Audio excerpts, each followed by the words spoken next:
जय जगन्नाथ नमस्कार प्रिय दर्शक बंधु मु ज्योतिष आचार्य प्रमोद कुमार पंडा आपण मानक स्वागत करुच्ची आपण मानकर प्रिय चैनल एस्ट्रो कल्याण चैनल। प्रिय दर्शक बंधु जो व्यक्ति मान उक्त चैनल को देखुंत सब्सक्राइब करना सब्सक्राइब करूँ लाइक करूँ अधिक शेयर करूँ। एवं आसतु जाना मासिक राशिफल 1 नवेम्बर 2025 ठारू 30 नवेम्बर 2025 मसीहा सन 2025 मसीहा नवेम्बर मास जो व्यक्ति जन्म जातक राशि हूँ मकर राशि, जो व्यक्ति जन्म जातक लग्न हूँ मकर लग्न, अन्यथा जो व्यक्ति पाखे बिल्कुल जातक ना नाम राशि हूँ मकर राशि ताले एपिसोड देखा बहुत आवश्यकता है। प्रिय दर्शक बंधु प्रथमतः ध्यान रखिबा जे मकर राशि व्यक्ति मानक पाए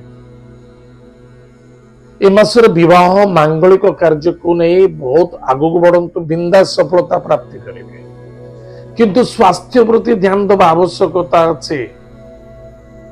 व्यापार वाणिज्य क्षेत्र में कौन से इन्वेस्टर को आप चाहूते 100% आप प्राप्त जोग देखा दौचे, बस आप चेष्टा प्रतिचेष्टा रहा दरकार। 1 नवेम्बर ठारू 16 नवेम्बर पर्यंत कर्मक्षेत्र सूर्य नीच अछंती तुला राशि 16 नवेम्बर ठारू आपणकर सूर्य उच्च हेबे, सफलता मिलिबो, आनंद मिलिबो, दक्षताशीलता देखा दबो, मनर कामना निश्चित पूर्ति देखा दबो। बुद्धि एवं विद्या ए दुईटी को यथेष्ट भावी चिंती लगे आवश्यकता।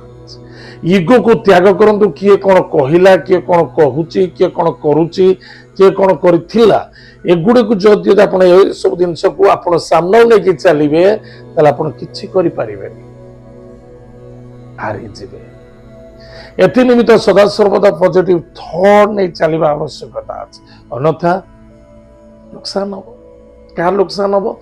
आपणकर व्यवसाय वाणिज्य कर्म क्षेत्र जहाँ करूचंते सेतरे निश्चित रूप से 2 पैसा रोजगार वृद्धि हो एवं भाई भौणी मध्य श्रद्धा आदरता आत्मविश्वास वृद्धि पाइब। भाग्यर उदय अच्छी, स्वास्थ्य रे उपशम देखा दब, खर्च अधिक बढ़, मानसिक क्षेत्र में संतुष्टि रखा आवश्यकता है। डिसीजन भावी चिंती नियंतु, चाहे पिला मानक पई हो चाहे कौन कर्म क्षेत्र हो, भावी चिंती डिसीजन नेबे। जदि भावी चिंती डिसीजन नौचंती, अन्यथा कौन सी व्यक्ति परामर्श नहीं डिसीजन नौचंती, अधिक अधिक फलप्रद प्राप्ति हो, लाभे रहिबे।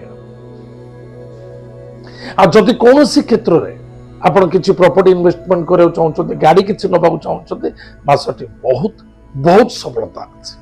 आपण गाड़ी नहीं पारिबे एवं प्रॉपर्टी मध्य इन्वेस्टमेंट करि पारिबे।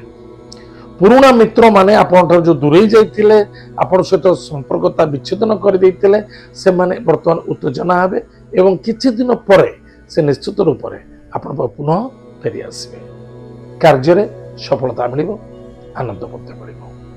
प्रतिकार प्रत्येक दिन प्रातः समय स्नान आदि कार्य सारी भगवान विष्णु सहस्र नाम स्तोत्रम पाठ करंतु।